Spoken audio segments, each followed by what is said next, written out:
মজলুমের বিজয়ে করণীয় কি, এই ব্যাপারেও কোরআন হাদিসে দিক নির্দেশনা রয়েছে।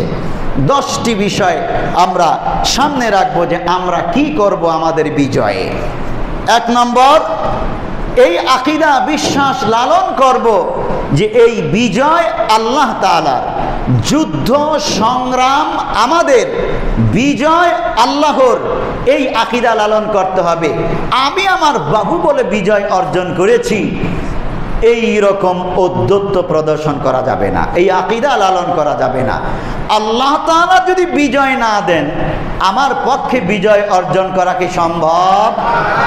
আপনি চিন্তা করুন, গত শুক্রবারের কথাই, যেইভাবে মন্ত্রী পরিষদ প্রধানমন্ত্রী ভাষণ দিচ্ছিলেন, কঠিনভাবে পাকড়াও করবেন এবার সবাইকে, অথচ পাকড়াও করে আসতেছেন, হত্যা করতেছেন, এবার আর রক্ষা নাই, এই রকম এক অবস্থা। এবং খুব প্রতাপশালী, সবাই দেখতে পাচ্ছে। কিন্তু মাত্র 2 দিন পরেই সম্পূর্ণ চিত্র পাল্টে গেল। আপনি কি মনে করেছেন আপনার বাহুবলে ক্ষমতায় মাত্র 1-2 দিনের চিত্র এইভাবে পাল্টে যায়? মহান আল্লাহ তাআলা এই পরিবেশগুলো তৈরি করে দিয়েছেন।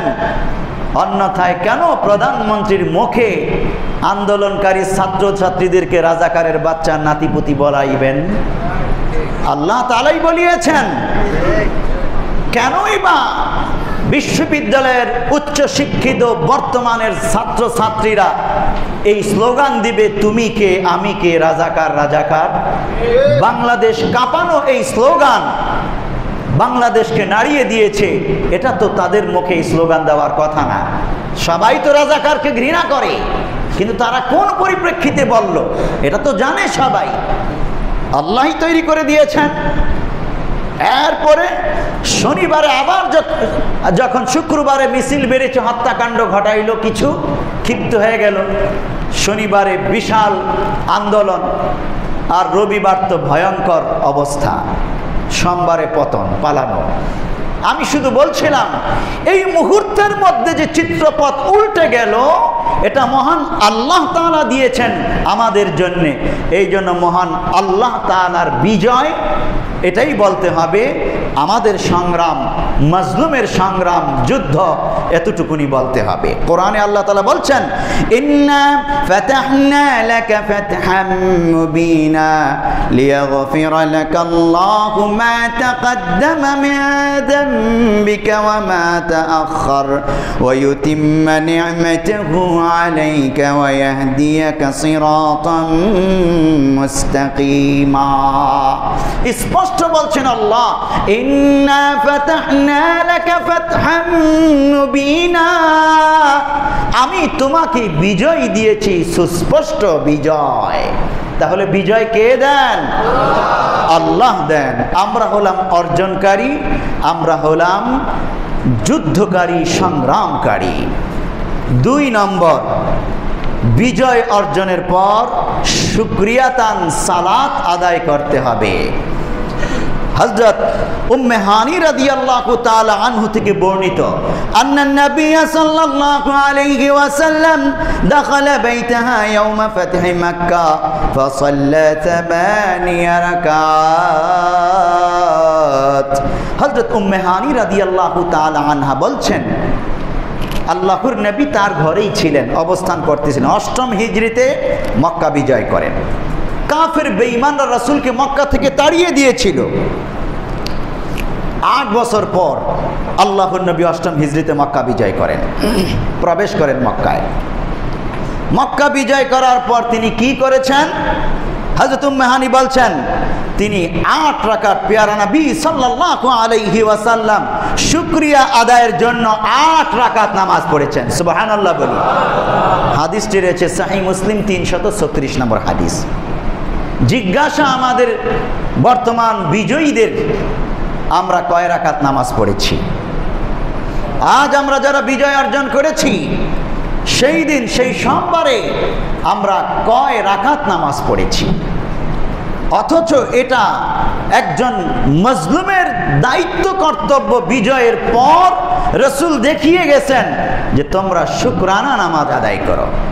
সাহাবায়ে কেরাম মক্কা বিজয়ের পর তাদের সাধ্যমতো নামাজ পড়েছেন, জমজমের পানি দিয়ে ওযু করে ওই কাবা চত্বরে দাঁড়িয়ে কোন সাহাবী 2 রাকাত, কোন সাহাবী 4 রাকাত নামাজ আদায় করেছেন, শুকরানা নামাজ আদায় করেছেন। আমাদের দায়িত্ব ছিল এটা। হ্যাঁ, আমরা নামাজ আদায় করেছি, শুকরানা নামাজ। আরো অনেকের খোঁজ খবর নিয়েছি মাজলুমদের, তারাও করেছেন। অনেকে হয়তো জানেনই না বিজয়ের পর কি করতে হবে। আমাদের যেই ছাত্র বন্ধুরা নেতৃত্ব দিয়েছে আন্দোলনে, ওরা হয়তো জানেই না যে কি করতে হবে। এই জন্য হয়তো তারা এইভাবে আদায় করতে পারে নাই। এই জন্য ওলামায়ে কেরামের সঙ্গ দরকার। ওলামায়ে কেরাম সাথে থাকলে তারা সঠিকভাবে রাসূলের পদ্ধতিতে যাবতীয় কাজগুলো করতে পারবে। এই জন্য আবদার জানানো হয়েছিল জাতির পক্ষ থেকে, অন্তর্বর্তীকালীন সরকারে একজন আলেম রাখা জরুরি। দাবি তারা মেনে নিয়েছে। একজন বিজ্ঞ প্রাজ্ঞ আলেমকে মন্ত্রী পদমর্যাদায় অন্তর্বর্তীকালীন সরকারে গতকাল শপথ গ্রহণ করেছে। ডক্টর মাওলানা আফম খালেদ হোসাইন, কওমি মাদ্রাসায় পড়ুয়া, দাওরা হাদিস পাস এবং অনার্স মাস্টার্স করা ইউনিভার্সিটি থেকে এবং ডক্টরেট করা চট্টগ্রাম বিশ্ববিদ্যালয় থেকে ডক্টর আফম খালেদ হোসাইন। তার জন্য শুভকামনা রইল, তিনি যেন অন্যান্য উপদেষ্টাদেরকে সঠিক পথে রাখতে পারেন বলে আমিন। আমাদের বিশ্বাস আছে একজন আলেমের সঙ্গ লাভ করলে, দুজন ছাত্র নেতৃত্ব যেহেতু আছে এই সরকারে, তারা আলেমের কাছ থেকে পরামর্শ পেয়ে সঠিক পথে থাকতে পারবে ইনশাআল্লাহ। তাহলে শুকরানা নামাজ। 3 নম্বর কাজ, উদ্ধত পরিহার করে বিনয়ী হওয়া। বিজয়ী যারা হবেন তারা কখনোই অহংকারী হবেন না, কারণ অহংকার ওই পতনের মূল। বিজয়ীরা যখন অহংকার শুরু করলো, তার পতনের সূত্রপাত ওখান থেকেই শুরু হলো। হয় কাল, নয় পরশু, নয় 10 বছর পর, নয়তো 16, 16.5, 15-16 বছর পর পতন ঘটবেই ঘটবে। প্যারে হাজিরিন, দেখুন হযরত আনাস রাদিয়াল্লাহু তাআলা আনহু থেকে বর্ণিত, আন্নান নবী সাল্লাল্লাহু আলাইহি ওয়াসাল্লাম জাআ ইয়াওমা ফাতহি মক্কাহ আলা নাকাতিহি আল্লাতী তুসাম্মাল কাসওয়া। আল্লাহর নবী মক্কা বিজয় করেছেন 8ম হিজরিতে, আর তার সেই সুপ্রসিদ্ধ কাসওয়া উষ্ট্রির উপর আরোহণ করে প্রবেশ করেছেন। ওয়াদাকানাহু আলা রাহলিহি মিন শিদ্দাতি তাওয়াদুইহি। হযরত রাসূলুল্লাহ সাল্লাল্লাহু আলাইহি ওয়াসাল্লাম বিনয়ের আধিক্যে তার মাথা থুতুনি একেবারে নিচু ছিল, এইভাবে খাফাদা রাসাহু হাত্তা আন্না লিয়াতাহু মাসাত রাহলাহু। আল্লাহর নবী মাথাটাকে বিনয়ের কারণে এত নিচু করেছেন, উটের উপর বসা। সমস্ত বিজয়ী সাহাবীরা দেখছেন, মক্কাবাসী দেখছে, বিজয়ের বেশে প্রবেশ করছেন আল্লাহর নবী, উটের উপর বসা, মাথাটা এইভাবে এত নিচু হয়েছে। আল্লাহর নবীর এই দাড়ি মোবারক উটের কুবজের সাথে এইভাবে স্পর্শ করতেছিল, এত নিচু হয়েছে বিনয়ের সাথে রাসূলের মাথা। অধ্যত্ত প্রদর্শন করে দম্ভ গর্জনে হুঙ্কার ছুড়ে বলে নাই, আজ দেখে নেব তোদের 14 গোষ্ঠীকে। না, বিনয়ী হয়েছেন, মাথা নিচু করে প্রবেশ করেছেন। ফালাম ইয়ারফা রাসাহু মুতাকাব্বিরা, অহংকার বশত মাথা তিনি উঁচু করেন নাই। এটা আমাদের জন্য শিক্ষা। কিন্তু আমরা কি দেখলাম বিগত কয়দিন, পতন যখন ঘটেছে জালেমের, যারা এতদিন মজলুম ছিল বিভিন্ন দলের, ওরা ঔদ্ধত্য প্রদর্শন করতে লাগলো। আর জালেমদের স্থানীয় জালেম যারা আছে, ওদের বাড়িতে বাড়িতে গিয়ে হানা দিল, হুমকি দিয়ে আসলো, এই মার্কেট আজ থেকে আমার, তোর শেষ, এই আজ থেকে আমাকে চাঁদা দিবি। মার্কেটের লোকদেরকে বলে দিল, এটা আমার, এটা আমার, আমার দখলে। বাহ, বিভিন্ন জায়গায় দখল থাবা হানা শুরু হয়ে গেল। কেন? এটা তো কোনো বিজয়ীর আদর্শ নয়, এটা রাসূলের আদর্শ নয়। আরেকজনের সম্পত্তি অন্যায়ভাবে নিজে দখল করে নেওয়া, তাহলে তো আমি নিজে জালেম হয়ে গেলাম। যারা করেছেন এই কাজগুলো দয়া করে আল্লাহর ওয়াস্তে সম্পত্তিগুলো ফিরিয়ে দেন। অহংকার বশত এইভাবে আপনি এই কাজ করতে পারেন না। ভিডিওতে দেখলাম গণভবন, যেখানে প্রধানমন্ত্রী থাকতেন। আমি জানি সাধারণ মজলুম জনতা 16 বছর এমন পাথর চাপার নিচে ছিলেন, উঠতেই পারতেছিলেন না। আজকে খুশির চোটে ওরা গণভবনে ঢুকে গেছে, ওই চেয়ার থালা বাটি যা যা পেয়েছে, যে যেটা পেয়েছে নিয়ে চলে এসছে। এমনকি ওখানে যে মাছ ছিল, মাছ পুকুরে, ওই মাছগুলো ধরে মাছগুলো নিয়ে এসেছে। কেউ খরগোশ, কেউ হাঁস। আহা, কি চিত্র! আমি এই সমস্ত মানুষগুলোকে জালেম বলবো না। এরা হয়তো খুশির চোটে যে আমি গণভবনে ঢুকতে পেরেছি, একটা অংশ আমি নিতে পেরেছি। যদিও এটা অন্যায়, এটাকে অন্যায় বলতে হবে। কেন গণভবনে দূরে ওখানকার একটা সুতা নেওয়া আমার জন্য জায়েজ নাই। এটা রাষ্ট্রীয় সম্পত্তি, কেন আমি নেব? আমার ছাত্র বন্ধুরা, বৈষম্য বিরোধী ছাত্র আন্দোলনের আমার বন্ধুরা আহ্বান জানিয়েছেন, কারণ তারা তো এই কাজ করে না। তারা আহ্বান জানিয়েছে এগুলো আপনারা ফেরত দেন। আবার জনগণ নিজ নিজ দায়িত্বগুলো ফেরত দিয়েছে। চিত্রটা আমার কাছে খুব ভালো লেগেছে যে আবার ফেরত দিয়েছে। যদি জালেম হতো, অধ্যত্ত অহংকারী হতো, ফেরত দিত না। ওরা ছিল নিরীহ জনতা। সংসদ ভবনে ঢুকে গেছে দেখলাম ভিডিওতে, খুশির চোটে। এবং আমি বলবো তাদের এই ঢুকে যাওয়াটা এটা অধ্যত্ত আচরণ নয়। ঢুকে গিয়ে মন্ত্রীরা, এমপিরা যেখানে যেই চেয়ারে বসে ভাষণ দেন, ওখানে বসে ওরা ভাষণ দিচ্ছে, উঠে লাফাইতেছে। আমি উপলব্ধি করলাম, আহা, এরা মজলুম ছিল, কথাই বলতে পারে নাই, নিজে ঘরে শহরে, আজ সংসদ ভবনে এসে কথা বলতেছে। এরা মজলুম ছিল, এখন তাদের আনন্দের বহিঃপ্রকাশ ঘটাচ্ছে। তারপরও এটা অনুচিত। এইভাবে সংসদ ভবনে প্রবেশ করা উচিত হয়নি। ওখানে প্রবেশ করা আমাদের দায়িত্ব না। আমি বুঝতে পেরেছি তারা খুশির চোটে ঢুকে গেছে, এই জন্য তাদেরকে আমি অপরাধী বলি না, ওদেরকেই শুধু অপরাধী বলি যারা অন্যের সম্পত্তি জোর দখল করে নিয়েছে, কব্জা করেছে, ওদেরকে হামলা করেছে, রক্তাক্ত করেছে, কাউকে হত্যা করেছে। এটাকে আমি অন্যায় বলি, জুলুম বলি। এটা যারা করেছে তারা অপরাধী। সাধারণ আপামর জনতা এই রকম অপরাধ কখনোই করে না, এবং গত ইতিহাসগুলোতে তারা করে নাই এই রকম ঘটনা। যাই হোক, আমাদের জন্য শিক্ষা, আমরা যেন অন্তত অদ্যত অহংকারী না হই, এই তালিম আল্লাহর নবী এখানে দিয়েছেন। 4 নম্বর শিক্ষা আমাদের জন্যে সাধারণ ক্ষমা ঘোষণা করা। মনে অনেক দুঃখ আছে, ব্যথা আছে, তারপরও বিজয় তো পেয়েছি, জালেমের তো পতন হলো, স্বাধীনভাবে তো এখন কথা বলতে পারছি, তো বাস সাধারণ ক্ষমা ঘোষণা করা, এটা আমাদের কর্তব্য, বিজয়ীদের কর্তব্য। এবং আমি দেখেছি ছাত্ররা তাই করেছে, আন্দোলনকারীরা তাই করেছে। তবে যারা চিহ্নিত অপরাধী, খুনি, সন্ত্রাসী, ওদের ক্ষমা নাই। আইন আদালত ওদের বিচার করবেই করবে। যদি চিহ্নিত সন্ত্রাসী, খুনি, জালেমদেরকে ছেড়ে দেয়, মজলুমের উপর অন্যায় করা হবে। শাপলা চত্বরের খুনিদেরকে, বিডিআর হত্যার খুনিদেরকে এবং বিগত আন্দোলনের ইচ্ছাকৃত গুলি করে হত্যার খুনিদেরকে যদি ছেড়ে দেওয়া হয়, মজলুমের উপর অন্যায় করা হবে। সাধারণ ক্ষমা ঘোষণা করা হবে সাধারণ জালেমদেরকে, যারা হত্যাকারী, সন্ত্রাসী, খুনি, তাদেরকে নয়। আল্লাহর নবীর স্পষ্ট নির্দেশনা আছে এখানে। আল্লাহ নবী বলছেন, মক্কা বিজয়ের পর ভাষণ দিলেন, কালা ইয়া মাআশারা কুরাইশ ওয়া ইয়া আহলা মক্কা, হে মক্কার অধিবাসী জনতা, মা তারাউনা আন্নী ফাইলুন বিকুম, জিজ্ঞেস করলেন আমাকে এখন তোমরা কি মনে করো, আমি তোমাদের সাথে এখন কি করতে পারি? তারা তো কাঁপতেছে, এখনই হত্যা করে ফেলবে। বিগত 21 বছর আল্লাহর নবীর সাথে যে জুলুম নির্যাতন করেছে, এখন শেষ। করে ফেলবে। ক্বালু নাকুলু খায়রা ওয়া নাযুন্নু খায়রা নাবিয়্যুন কারীম আখুন কারীম ইবনুন কারীম।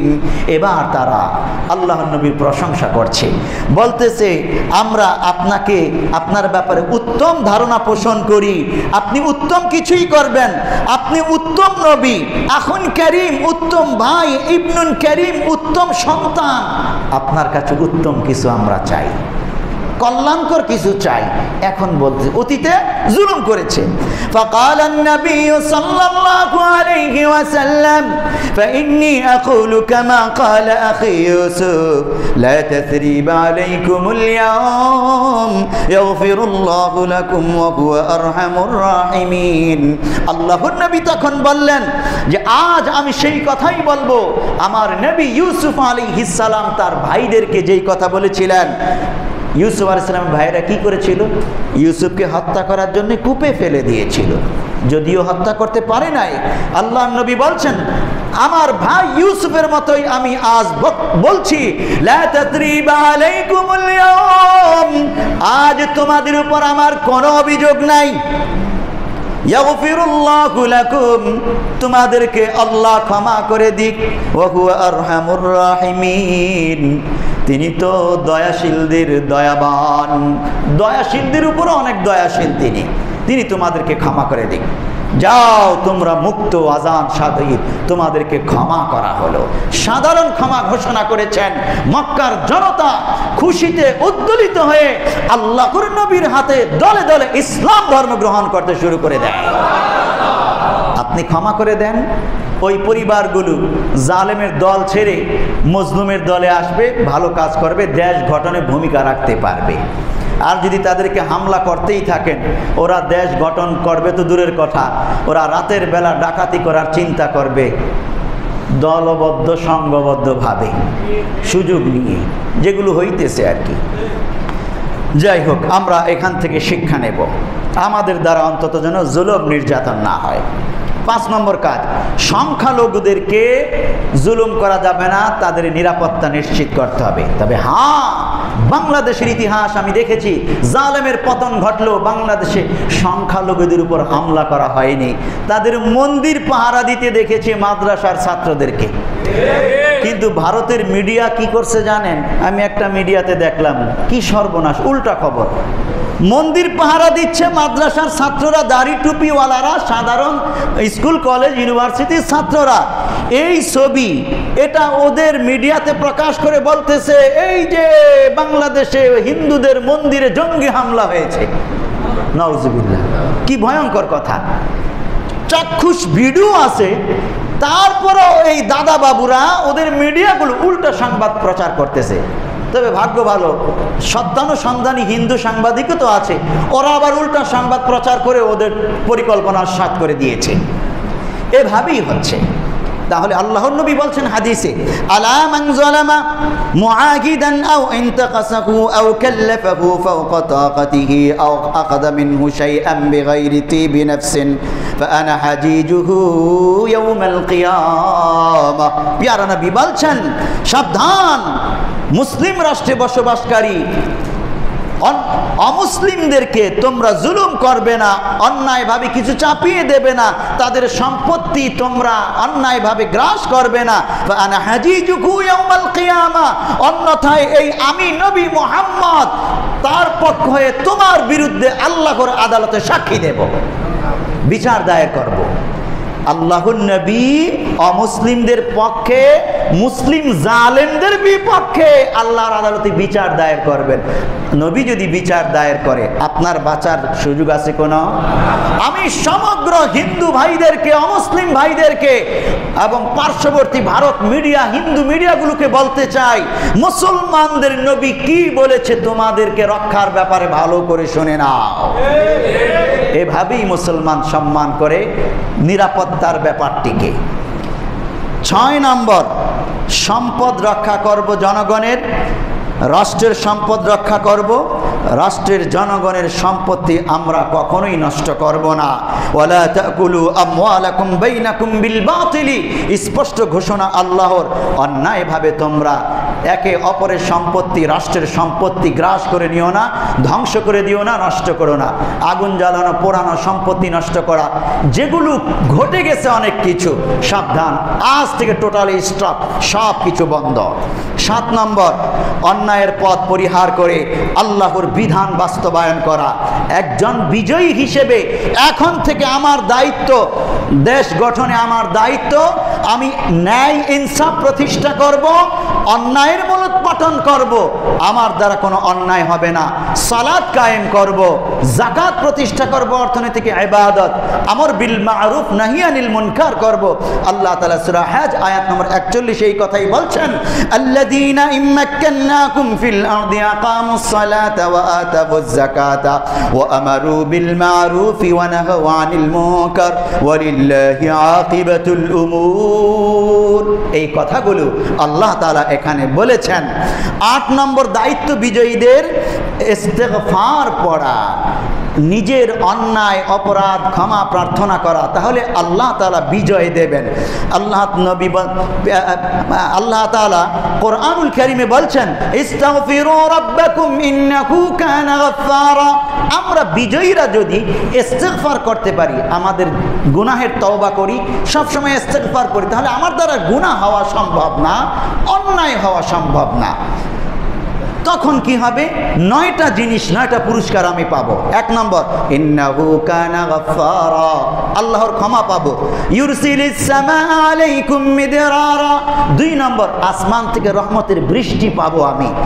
ওয়ায়ুনদিরকুম বিআমওয়ালিন ওয়া বানিনা ওয়া ইয়াজআল লাকুম জান্নাত, আল্লাহ তাআলা আমাদেরকে সম্পত্তির দ্বারা মালামাল করবেন, ওয়া বানিন, সন্তানাদি দেবেন, ওয়া ইয়াজআল লাকুম জান্নাতিন ওয়া ইয়াজআল লাকুম আনহারা, উদ্যান বাগান এবং নদী নালা ঝর্ণা প্রসবন ফল ফসলাদি ইত্যাদি দিয়ে আল্লাহ তাআলা আমাদেরকে মালামাল করে দেবেন, সুখ সমৃদ্ধি দেবেন। এই সূরা নূহ আয়াত নম্বর 12-তে 6টা জিনিস আল্লাহ তাআলা বলেছেন, 6টা উপকার। আর হাদিসে 3টা কথা বলেছেন পেয়ারা নবী, মান লাজিমাল ইস্তিগফার জাআলাল্লাহু লাহু মিন কুল্লি হাম্মিন ফারজা ওয়া মিন কুল্লি দিকিন মাখরাজা ওয়া রাযাকাহু মিন হাইসু লা ইয়াহতাসিব। ইবনে মাজাহ হাদিস নম্বর 3819। আল্লাহর নবী বলছেন, কোন ব্যক্তি যদি ইস্তিগফার নিজের উপর আবশ্যক করে নেয়, আল্লাহ তাআলা তার চিন্তা পেরেশানি যাবতীয় সমস্যা দূর করে দেবেন এবং তার মিন কুল্লি দাইকিন মাখরাজা, সংকীর্ণতা দূর করে দেবেন, আর তাকে এমন জায়গা থেকে রিজিক দেবেন যেটা সে কল্পনাই করতে পারে না। এই মোট 9টা উপকারিতা। শেষ করে দিচ্ছি আমি। 9 নম্বর, দোয়া করতে হবে দেশের জন্যে এবং দেশ গঠনে, দেশের জন্য দোয়া করা। আল্লাহর নবী এর উপর কোরআন যে অবতীর্ণ হয়েছে, হযরত ইব্রাহিম আলাইহিস সালাম কিভাবে দোয়া করেছেন, ওয়া ইয ক্বালা ইব্রাহিম রাব্বি জাআল হাযা বালাদান আমিনা ওয়াজনুবনি ওয়া বানিয়া আন না'বুদাল আসনাম। দোয়া করেছেন হযরত ইব্রাহিম আলাইহিস সালাম তার দেশের জন্য, আয় আল্লাহ তুমি এই দেশকে নিরাপদ করে দাও। যদি আমি নিরাপদ করার দোয়া করি, আমার দ্বারা দেশ কখনো অনিরাপদ হতে পারে না। আর কি, ওয়াজনুবনি ওয়া বানিয়া আন না'বুদাল আসনাম, আমাকে আমার বংশধরকে মূর্তি পূজা থেকে, প্রতিমা ভাস্কর্য পূজা থেকে বাঁচাও। বাংলাদেশ বিজয় হবার পর, দ্বিতীয় মুক্তি যুদ্ধে স্বাধীনতা লাভ করার পর দেশের যত জায়গায় মূর্তি ভাস্কর্য আছে এগুলোকে মিটিয়ে দেওয়া, ভেঙে ফেলা দরকার। কারণ এগুলোর দ্বারা একসময় পূজা অর্চনা, এগুলোকে সম্মানের মাধ্যমে একসময় মূর্তি পূজার প্রচলন ঘটে যেতে পারে। ইসলামের বিপক্ষের কাজ এটা। এইভাবে আমরা আমাদেরকে তৈরি করব। 10 নম্বর কাজ বলেই শেষ করছি, বিজয় অক্ষুণ্ণ রাখতে হবে এবং দেশ গঠনে বিভিন্ন প্রকারের ভূমিকা রাখতে হবে ছাত্র জনতাকে। হযরত আমর ইবনে আস রাদিয়াল্লাহু তাআলা মিশর বিজয় করার পর জনতাকে বলেছিলেন, আনতুম ফি রাইবাতিন দাইমিন ইলা ইয়াউমিল কিয়ামা, তোমাদের উপর দায়িত্ব এই দেশের নিরাপত্তায়, দেশ গঠনে কিয়ামত পর্যন্ত ভূমিকা রাখা। লিকাসরাতিল আ'দাই হাওলাকুম, কারণ তোমাদের চতুর্দিকে শত্রুরা ওত পেতে আছে। আজ জালেমের পতন ঘটেছে, আগামীকাল এই জালেম আবার ফিরে আসতে পারে। সুতরাং এমন ভাবে রাষ্ট্র ব্যবস্থাপনা গড়ে তোলো, ফেসিবাদ মুক্ত, জুলুম মুক্ত, ইনসাফের দৃষ্টিতে এমন ভাবে রাষ্ট্র ব্যবস্থা গড়ে তোলো, রাষ্ট্রের জন্য এমন ভাবে ভূমিকা রাখো, এমন ভাবে প্রস্তুত থাকো সদা সর্বদা, যেন শত্রুরা জালেমরা কখনোই আবার রাষ্ট্র ব্যবস্থা তছনছ করে দিতে না পারে। এইভাবে সকলে সজাগ থাকা, দেশের জন্য ভূমিকা রাখা, প্রত্যেকের দুয়ারে দুয়ারে ইনসাফ পৌঁছে দেওয়া, কোথাও অন্যায়, জুলুম, নির্যাতন, নিপীড়ন, সিন্ডিকেট, দুর্নীতি কিছুই না রাখা, এই দায়িত্ব রাষ্ট্রের সমস্ত জনতার, ছাত্র জনতার এবং বিজয়ী মজলুম সকল জনতার। আল্লাহ তাআলা আমাদেরকে এই কথাগুলো বুঝার, মানার, আমল করার তৌফিক দান করুন। আমিন।